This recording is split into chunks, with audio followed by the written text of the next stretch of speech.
Hello everyone, my name is Rohit Singh. You are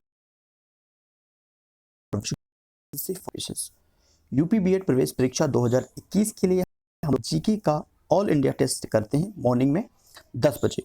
और 10 बजे में जिसमें हम लोग को 10 क्वेश्चन करते हैं, जिसमें आपको एटलीस्ट 6 क्वेश्चन सही करना होता है। बहुत ज़्यादा सिलेक्टिव क्वेश्चंस लेकर आता हूँ जो कि आपके प्रीवियस क्वेश्चंस हैं, तो आपको आने वाले जो भी एग्जाम्स है यूपी बीएड और भी जितने एग्जाम्स हैं उसमें बेनिफिट करेगा ये सभी जीके का टेस्ट। आइए क्वेश्चन फर्स्ट देख लेते हैं हम लोग। निम्नलिखित में से किसको भारत में राज्य का पहला नागरिक कहा गया है? यहां पर पॉइंट करना है, ठीक है, राज्य का, ना कि देश का। अगर क्वेश्चन ये कहता है ना देश का, तो आपको पता होना चाहिए प्रेसिडेंट होते हैं देश का पहला नागरिक। लेकिन यहां पर माय डियर पूछ रहा है कि भारत में राज्य का पहला नागरिक कौन है? देयर आर 4 ऑप्शंस: गृह मंत्री, राज्यपाल, मुख्यमंत्री, राज्य की राजधानी के महापौर को। 51 का राइट आंसर है ऑप्शन नंबर बी। आसान था, राज्यपाल, ठीक है। राज्य की कार्यपालिका का प्रमुख होता है राज्यपाल, पहला नंबर ये। वह राज्य का प्रथम नागरिक होता है और राज्यपाल की नियुक्ति कौन करता है? तो प्रेसिडेंट करता है। कौन करता है? राष्ट्रपति करता है। कितने साल के लिए? 5 ईयर्स के लिए, ठीक है। 5 सालों के लिए राष्ट्रपति राज्यपाल की नियुक्ति करता है राज्यों में, ठीक है। क्वेश्चन नंबर फर्स्ट क्लियर हो गया। आइए सेकेंड नंबर क्वेश्चन देखते हैं। संसार में सबसे सक्रिय ज्वालामुखी, संसार में सर्वाधिक सक्रिय ज्वालामुखी कौन सा है? बहुत ही इंपॉर्टेंट है और एग्जाम्स में ऐसे क्वेश्चंस कई बार रिपीट किए गए हैं, तो आपके आने वाले एग्जामिनेशंस के लिए बिल्कुल यूजफुल क्वेश्चंस हैं। राइट से आपका ऑप्शन नंबर सी, किलायू, ठीक है। संसार का सबसे एक्टिव वोल्केनो ज्वालामुखी, सक्रिय एक्टिव वोल्केनो उत्तरी अमेरिका के हवाई द्वीप में स्थित किलायू है, option number C. Now move करते हैं क्वेश्चन नंबर 53, ठीक है, मतलब तीसरा क्वेश्चन। वायुमंडल में उपस्थित ओजोन परत अवशोषित करती है, हमारे एटमॉस्फेयर में क्या अवशोषित करती है? इंपॉर्टेंट क्वेश्चन है 53 का। हमारे वायुमंडल के समताप मंडल में ओजोन लेयर पाई जाती है, तो किस मंडल में होता है ओजोन लेयर? ये भी क्वेश्चन पूछा जाता है, तो याद रखेंगे समताप मंडल में ओजोन लेयर मिलती है।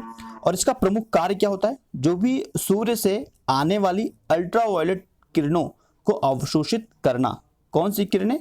अल्ट्रावायलेट किरणों को अवशोषित करना, जिससे वह पृथ्वी पर ना जा सके। और क्योंकि हम लोग को पता है अल्ट्रावायलेट जो किरणें होती हैं उससे हमें त्वचा संबंधित रोग होता है, जो स्किन के कैंसर होते हैं ना, वो अल्ट्रावायलेट किरणों के कारण ही होते हैं। अगर वो डायरेक्ट हमारे स्किन पर हो जाए, तो जो हमारे एटमॉस्फेयर में लेयर होता है, तो ओजोन परत है, तो वो ओजोन परत अल्ट्रावायलेट किरणों को रोकता है, ठीक है। नेक्स्ट देख लेते हैं 54 नंबर। भारत में तिलहन का सबसे बड़ा उत्पादन, भारत में तिलहन का सबसे बड़ा उत्पादन राज्य कौन सा है? मध्य प्रदेश, ठीक है। ऑप्शन नंबर बी आपका करेक्ट है। सर्वाधिक तिलहन उत्पादन वाले राज्यों में मध्य प्रदेश सबसे आगे है। और अगर सेकेंड नंबर पे बात करें तो आपका राजस्थान पड़ता है, और थर्ड नंबर पे आपका महाराष्ट्र पड़ता है, ठीक है, जो कि ऑप्शन में गिवन नहीं है, महाराष्ट्र। आइए नेक्स्ट देखते हैं। भारतीय संविधान में हम भारत के लोग हैं का प्रयोग कहां पर हुआ है? नीति निर्देशक तत्वों में, मौलिक अधिकार में, फंडामेंटल राइट्स में हुआ है, या फिर नागरिकता में, या संविधान की प्रस्तावना में? ठीक है, कहां पे हुआ है? संविधान के प्रस्तावना में, ठीक है डियर, संविधान के प्रस्तावना में।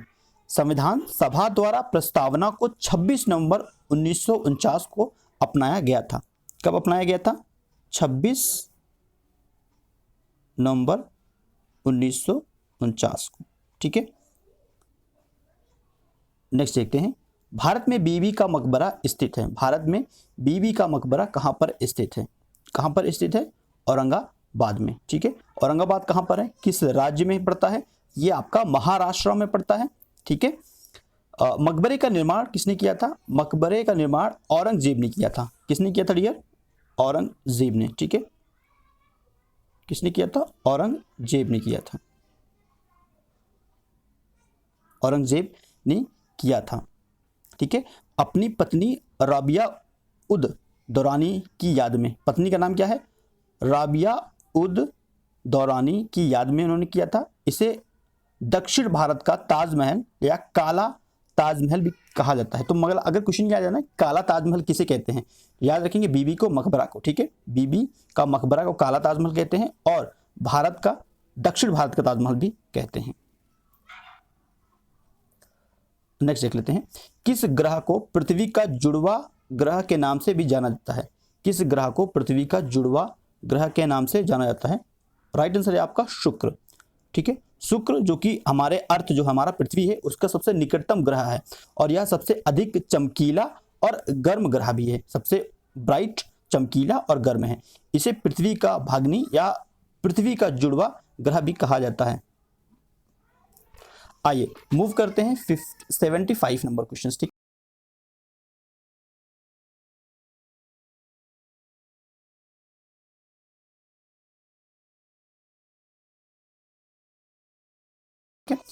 ये क्वेश्चन रिपीट किया गया है कई बार एग्जाम में।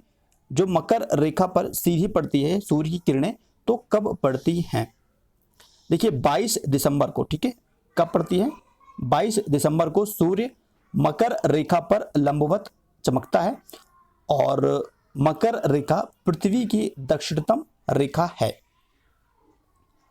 नेक्स्ट देख लेते हैं 76 नंबर, सेल जिसमें जीवाश्म पाए जाते हैं। ठीक है, सेल जिसमें जीवाश्म पाए जाते हैं, किसमें पाए जाते हैं, अग्नेय सेल, अवसादी सेल, कार्यांतरित सेल, इनमें से कोई नहीं। There are 4 options, right answer क्या होता है आपका, अवसादी सेल। ठीक है, जीवाश्म किसमें मिलता है, अवसादी सेल में मिलते हैं। याद रखेंगे डियर, ये इंपॉर्टेंट क्वेश्चन है आपके एग्जाम के लिए। सॉरी, जो अवसादी चट्टानें होती हैं वो कैसी चट्टानें होती है, वो परतदार होती हैं। ठीक है, परतदार होती हैं। इनमें वनस्पति एवं जंतुओं का जीवाश्म मिलता है। ठीक है, इन चट्टानों में हमें लौह अयस्क, फास्फेट, कोयला, सीमेंट बनाने की चट्टानें भी मिलती हैं। ठीक है, अवसादी सेल में हमें ये सारी चीज भी मिल जाती है। ठीक है, नेक्स्ट, ऑपरेशन फ्लड कार्यक्रम कब प्रारंभ हुआ था, ऑपरेशन फ्लड इंपॉर्टेंट है। ठीक है, जितने भी क्वेश्चंस है ना सारे इंपॉर्टेंट क्वेश्चंस ही सिलेक्ट करके लाया हूं। 10 क्वेश्चन होते हैं लेकिन आपको बहुत बेनिफिट होगा इससे। तो ऑपरेशन फ्लड का आपने नाम सुना होगा। दूध का उत्पादन बढ़ाने के लिए, मिल्क के उत्पादन को बढ़ाने के लिए 1970 में ऑपरेशन फ्लड कार्यक्रम शुरू किया गया था। और ऑपरेशन फ्लड के जनक किसे मानते हैं हम लोग, तो वर्गीस कुरियन को। ठीक है, याद रखेंगे, कुरियन, वर्गीस कुरियन को ऑपरेशन फ्लड का जनक माना जाता है और उन्होंने स्टार्ट किया था इसको 1970 में स्टार्ट किया था। ठीक है, आई होप ये आपको क्वेश्चन समझ में आए होंगे और आपको सेशन अच्छा लगा होगा। और अगर चैनल पर आप पहली बार आते हैं तो चैनल को सब्सक्राइब कर सकते हैं इस तरीके की और सारी वीडियो के लिए और लेटेस्ट न्यूज़ के लिए, अपडेट्स के लिए। एंड लाइक कर सकते हैं, अपने मित्रों में आप शेयर कर सकते हैं। It's your responsibility and thank you for watching this video. Next video फिर से मिलते हैं, तब तक के लिए धन्यवाद फ्रेंड्स।